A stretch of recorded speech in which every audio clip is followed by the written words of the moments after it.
வணக்கம். கதிர் செய்திகள். நெல்லை மாவட்ட பத்திரப்பதிவு அலுவலகத்தில் ரூபாய் 4 லட்சம் கொள்ளை. மாவட்ட ஆட்சியர் அலுவலக வளாகத்திலேயே நடந்த துணிகர திருட்டால் பரபரப்பு. டிசம்பர் 16 தொடங்குகிறது 3வது தேசிய புலிகள் கணக்கெடுக்கும் பணி. 8 மாவட்டங்கள் உள்ளடக்கி தொடங்கும் பணிக்காக பயிற்சி தொடக்கம். நாடெங்கும் திருக்கார்த்திகை தீப திருவிழா உற்சாகமான கொண்டாட்டம். திருக்கோவில்களில் சொக்கப்பணி வழிபாடு, அரோஹரா கோஷங்கள் முழங்க தரிசனம். நெல்லையில் ரசிகர்கள் முன்னிலையில் திரைக்கு முன்பு தோன்றிய நடிகர் விஷால். திக்கு முக்காடிய ரசிகர்கள். பாளையம் கோட்டையில் தமிழர் களம் சார்பில் பேரணி, பொதுக்கூட்டம், நூற்றுக்கணக்கில் திரண்ட தொண்டர்கள். நெல்லை மாவட்ட பத்திரப்பதிவாளர் அலுவலகத்தில் பீரோவை உடைத்து ரூபாய் 4 லட்சம் பணம் கொள்ளையடிக்கப்பட்டதாலும், மேலும் ஆட்சியர் அலுவலக வளாகத்திலேயே இந்த திருட்டு சம்பவம் நடந்ததாலும் பெரும் பரபரப்பை ஏற்படுத்தியுள்ளது. நெல்லை மாவட்ட ஆட்சியர் அலுவலக வளாகத்தில் மாவட்ட பத்திரப்பதிவுத்துறை அலுவலகம் செயல்பட்டு வருகிறது. கடந்த வியாழக்கிழமை அன்று மாலையில் இணை சார் பதிவாளர் ரவிச்சந்திரன் பணி முடிந்து அலுவலகத்தை பூட்டிச் சென்று விட்டனர். 3 நாட்கள் விடுமுறைக்கு பிறகு திங்களன்று காலையில் அலுவலகத்தை திறக்கும் போது அலுவலக பீரோவில் இருந்த ரூபாய் 4,12,432 ரூபாய் திருட்டு போனது தெரிய வந்தது. இதையடுத்து காவல்துறையினருக்கு தகவல் தெரிவிக்கப்பட்டு தடயவியல் நிபுணர்கள் மற்றும் மோப்பனாய் வரவழைக்கப்பட்டு பாளையங்கோட்டை காவல்துறையினர் வழக்கு பதிவு செய்யப்பட்டு விசாரணை நடத்தி வருகின்றனர்.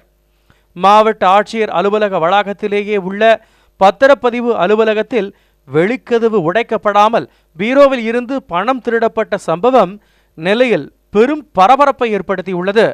திருநெல்வேலி, கன்னியாகுமரி, தேனி, மதுரை, சிவகங்கை உள்ளிட்ட 8 மாவட்டங்களிலும் களக்காடு முண்டந்துறை காப்பகம், மேகமலை சரணாலயம் ஆகிய காப்பகங்களிலும் 3வது தேசிய புலிகள் கணக்கெடுக்கும் பணி டிசம்பர் 16 தொடங்குகிறது. நாடு முழுவதும் புலிகள் குறித்த கணக்கெடுப்பு ஆண்டுதோறும் மார்ச்சில் நடத்தப்படும். தற்போது 3வது தேசிய புலிகள் கணக்கெடுப்பு டிசம்பர் மாதம் நடத்த திட்டமிடப்பட்டுள்ளது. டிசம்பர் 16ஆம் தேதி தொடங்கி 23 வரை 8 நாட்கள் இந்த கணக்கெடுப்பு நடைபெறும். தமிழகம், கேரளம், கர்நாடக மாநிலங்களில் இக்கணக்கெடுப்பு நடைபெறுகிறது.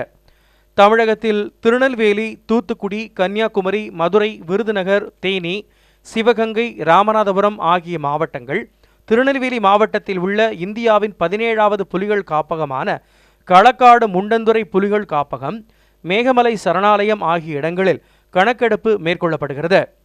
கணக்கெடுப்பு நடத்துவது குறித்த முதல் கட்டமாக மாவட்ட வன அலுவலர்கள், உதவி வன பாதுகாவலர்கள், புலிகள் காப்பக வனச்சரகர்களுக்கான பயிற்சி முகாம் சனிக்கிழமை திருநெல்வேலி மாவட்டம் பாபநாசத்தில் நடைபெற்றது. முகாமில் புலிகள் காப்பக கள இயக்குனரும் தலைமை வன பாதுகாவலருமான திரு ராகேஷ்குமார் டோக்ரா பயிற்சி அளித்தார். புலிகள் காப்பக துணை இயக்குநர்கள் குருசாமி, சேகர், மாவட்ட வன பாதுகாவலர்கள் பத்மா, செண்பகமூர்த்தி, புலிகள் காப்பக வனச்சரகர்கள் பாலேந்திரன், இளங்கோ, முருகையா, நடராஜன், பொன்ராஜ், வெள்ளைத்துறை, உதவி வன பாதுகாவலர்கள், மாவட்ட வன அலுவலர்கள் இதில் கலந்து கொண்டனர். ஜோதியின் வடிவாய் விளங்கும் இறைவனின் திருநாளாம் திருக்கார்த்திகை திருவிழா வெகு விமரிசையாக நாடெங்கும் கொண்டாடப்பட்டது. தமிழ் மாதம் ஐப்பசி தீபாவளி பண்டிகையை தொடர்ந்து வரும் கார்த்திகை மாதத்தில் திருக்கார்த்திகை தீப திருவிழா நாடெங்கும் வெகு விமரிசையாக கொண்டாடப்படுவது வழக்கம். அதேபோல சனிக்கிழமையன்று நடைபெற்ற திருக்கார்த்திகை தீப திருவிழாவில் வழக்கம்போல மக்கள் விளக்குகளை சுத்தம் செய்து புது வரவான கார்த்திகை விளக்குகளையும் அலங்கரித்து பொழுது சாயும் வேளையில் அனைத்து ஆலயங்களிலும் ஆராதனைகள் கழிந்து சொக்க அப்பனை தரிசிக்க காத்திருக்க ஒவ்வொரு வீடுகளிலும் வாசல்களில் அலங்காரமாய் தீப ஜோதி மிளிரும் விதம் கண்கொள்ளா காட்சியாக இருக்கும். திருக்கோவில் வழிபாடுகளைத் தொடர்ந்து சொக்கப்பனை ஏற்றும் வைபவம் நடந்தது. இதனை பக்தர்கள் ஹரோஹரா என கோஷங்கள் முழங்க சொக்க அப்பனை வழிபாடு செய்தனர்.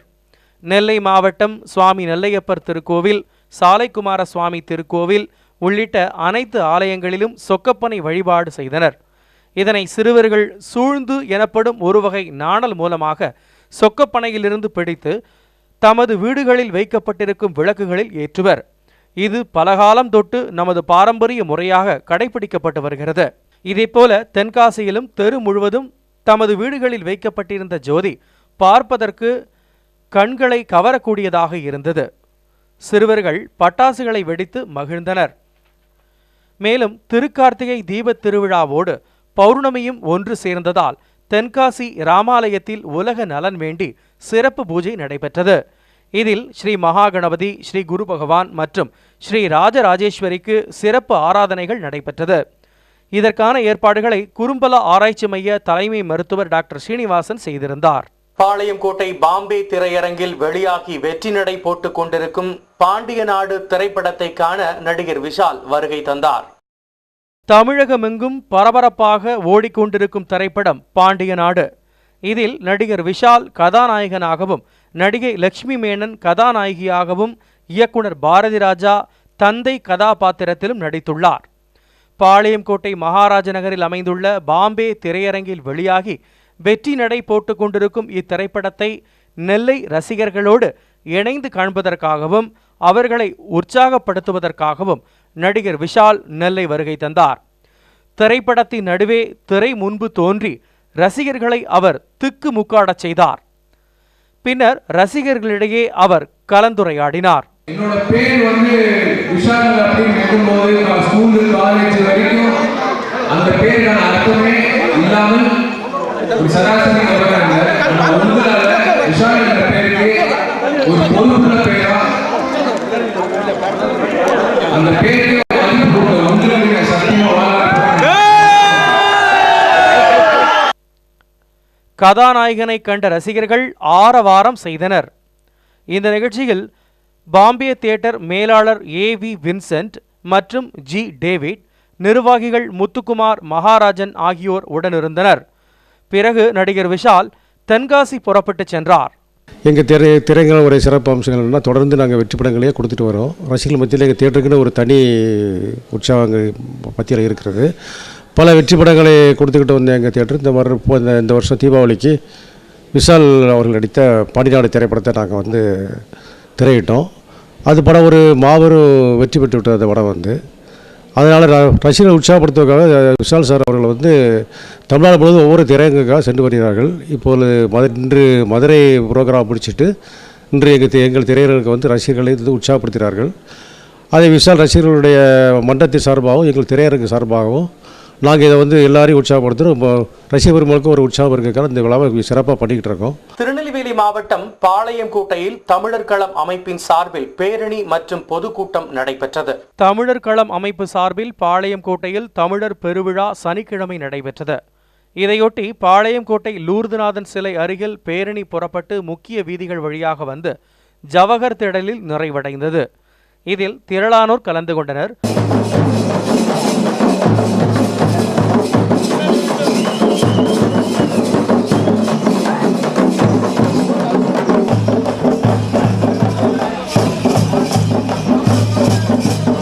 இதையடுத்து நடைபெற்ற பொதுக்கூட்டத்திற்கு அமைப்பின் பொதுச் செயலாளர் அரிமாவளவன் தலைமை வகித்தார். அறிஞர் குணா முன்னிலை வகித்தார். கூட்டத்தில் அமைப்பின் நிர்வாகிகள் உள்ளிட்ட பலரும் பேசினர். 1991 ஒரு இயக்கமாக தொடங்கிய தமிழர் களம் 2009 ஒரு முடிவை எடுத்தது. என்ன முடிவு என்றால் அவனையும் இவனையும் நம்பி கெட்டு அழிஞ்சது போதும். அதனால தமிழர் களமே அதிகாரத்தை நோக்கி நகரும்.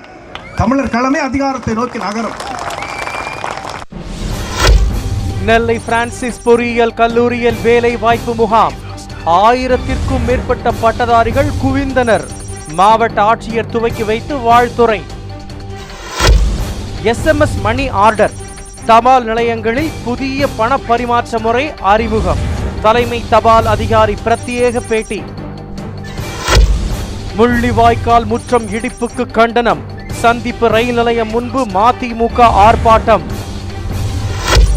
தமிழ்நாடு அரசு பொது நூலகத்துறை மாவட்ட மைய நூலகத்தில் 46வது தேசிய நூலக வார விழா நடைபெற்றது. திருநெல்வேலி பாளை மாவட்ட மைய நூலகத்தில் நடைபெற்ற மகளிர் மற்றும் நூலகர் தினத்திற்கு வாசகர் வட்ட தலைவர் மரிய சூசை தலைமை தாங்கினார். மைய நூலகர் பொறுப்பு வகிக்கும் திருமதி வயலட் வரவேற்புரையாற்றினார். மாவட்ட நூலக அலுவலர் மந்திரம் முன்னிலை வகித்தார். துணை ஆட்சியர் பெருமாள் சிறப்பு பேருரை ஆற்றினார். பாளையங்கோட்டை மாநகராட்சி துணை ஆணையர் சிறப்புரையாற்றினார். இதில் பாரதி முத்தமிழ் மன்றத்தின் செயலாளர் திரு கோ கணபதி சுப்பிரமணியம் நடுவராக பங்கேற்ற நிலைத்த நிம்மதிக்கும் நீடித்த மகிழ்ச்சிக்கும் தேவை அறநெறியா, கல்வி நெறியா, பொருள் நெறியா என்ற தலைப்பில் மகளிர் தின சிறப்பு பட்டிமன்றம் நடைபெற்றது. அதனைத் தொடர்ந்து பெண்களும் சமூகமும் அன்றும் இன்றும் எனும் நூல் அறிமுகம் நடைபெற்றது. இதனை நல்லாசிரியர் நடராஜன் அறிமுகம் செய்தார். முடிவில் நூலகர் ரேவதி நன்றி கூறினார். இதில் திரளான வாசகர்கள், தமிழ் ஆர்வலர்கள், பேராசிரியர்கள், பொதுமக்கள் கலந்து கொண்டனர். நெல்லை வண்ணாரப்பேட்டை பிரான்சிஸ் சேவியர் பொறியியல் கல்லூரியில் வேலைவாய்ப்பு முகாம் நடைபெற்றது.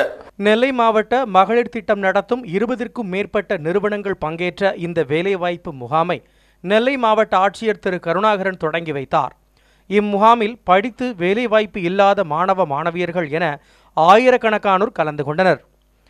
இதுகுறித்து மாவட்ட ஆட்சியர் திரு கருணாகரன் கூறுகையில், தமிழ்நாடு அரசினுடைய உத்தரவுப்படி ஒவ்வொரு மாவட்டத்திலும் இளைஞர்கள் வேலை வாய்ப்பிற்காக பல்வேறு நிறுவனங்களை தனியாக நாடும் பொழுது அவர்களுக்கு பல்வேறு சிரமங்கள் ஏற்படுகின்றன. அதை களைந்து ஒரே இடத்திலேயே பல்வேறு நிறுவனங்கள் வந்து அந்த வேலை வாய்ப்பை வழங்கும் பொழுது எந்த நிறுவனம் சிறந்ததாக உள்ளதோ அந்த நிறுவனத்திற்கு அவர்கள் செல்கின்ற வாய்ப்பு கிடைக்கின்றது. அதே போல் சிறந்தவர்களை தேர்ந்தெடுப்பதற்கு அந்த நிறுவனங்களுக்கு வாய்ப்பு கிடைக்கின்றது. அந்த வகையிலே இந்த வேலை வாய்ப்பு முகாம் இன்று துவக்கி வைக்கப்பட்டுள்ளது. இந்த முகாமில் 18 நிறுவனங்கள் கலந்து கொண்டுள்ளன. இதேபோல் டிசம்பர் மாதம், ஜனவரி மாதம் திருநெல்வேலி மாவட்டத்திலே மேலும் 2 முகாம்கள் நடத்தப்பட உள்ளன. நெல்லை சந்திப்பு தலைமை தபால் நிலையத்தில் ஸ்மார்ட் செல்போன் மூலம் 5 நிமிடங்களுக்குள் பண பரிமாற்ற முறையை அறிமுகப்படுத்தியுள்ளனர். தற்போதைய காலகட்டத்தில் அனைத்தும் அவசர கதியில் இயங்கும் வேளையில் தகவல் தொழில்நுட்பத்தின் அபரிமிதமான வளர்ச்சியை அண்டியே மனித இயக்கமும் நகருகிறது என்றால் அது மிகையல்ல. மனிதனின் வாழ்வில் பொருளாதாரம் ஒரு அதிமுக்கிய அங்கத்தை வகிக்கிறது. அதன் பரிமாற்றங்களும் இன்றைய தினத்தில் இன்றியமையா ஒன்றாகிவிட்டது. அதன் அடிப்படையில் உலகத்தில் எந்த ஒரு மூலைக்கும் தற்போது அஞ்சல் துறை அறிமுகப்படுத்தியுள்ள மார்வெரிக் என அழைக்கப்படும் பிரத்யேக அஞ்சலகத்தின் மொபைல் போன் போல தோற்றமளிக்கும் கருவி மூலம் 3-5 நிமிடங்களுக்குள் பண பரிமாற்றம் செய்யும் முறையை அறிமுகப்படுத்தியுள்ளனர். இதில் 1000 ரூபாய் முதல் 10,000 ரூபாய் வரை பண பரிமாற்றம் செய்யலாம். 10,000 ரூபாய்க்கு ரூபாய் 113 மட்டுமே கமிஷனாக பெறப்படுகிறது. இதற்கு SMS மணி ஆர்டர் என்று பெயரிட்டுள்ளனர். தாங்கள் அனுப்பும் பணம், பெயர், உங்கள் விவரத்துடன் பெறுவோருக்கு SMS மூலம் தகவல் சென்று சேரும். அதை வைத்துக்கொண்டு அங்குள்ள தபால் நிலையத்தில் பணத்தை பெற்றுக்கொள்ளலாம். இதுகுறித்து சந்திப்பு தலைமை தபால் நிலைய அதிகாரி திரு கடற்கரையாண்டி கூறுகையில், பொதுமக்களுக்கு ஒரு முக்கிய அறிவிப்பு. மொபைல் மணி ஆர்டர் மூலமாக தலைமை தபால் அலுவலகத்தில் இப்போது புதிதாக ஒன்று வந்து இருக்கிறேன். இது மூலம் 10,000 வரைக்கும், 1000லிருந்து 10,000 வரைக்கும் மணி ஆர்டர் மூலமாக அனுப்பலாம். கமிஷன் ரொம்ப குறைவாக தான் உள்ளன. 10,000 ரூபாய்க்கு 113 ரூபா தான் கமிஷன்.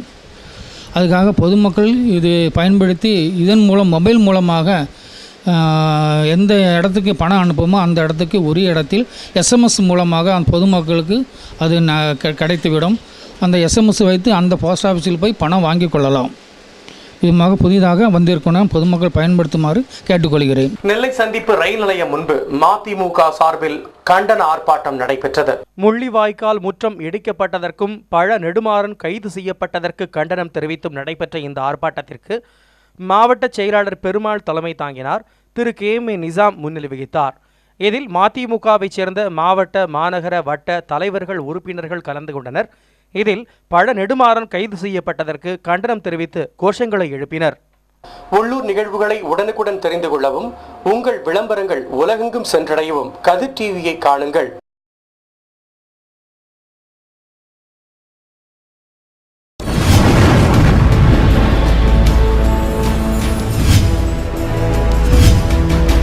நீங்கள் பார்த்துக் கொண்டிருப்பது உங்கள் கதிர் டிவி.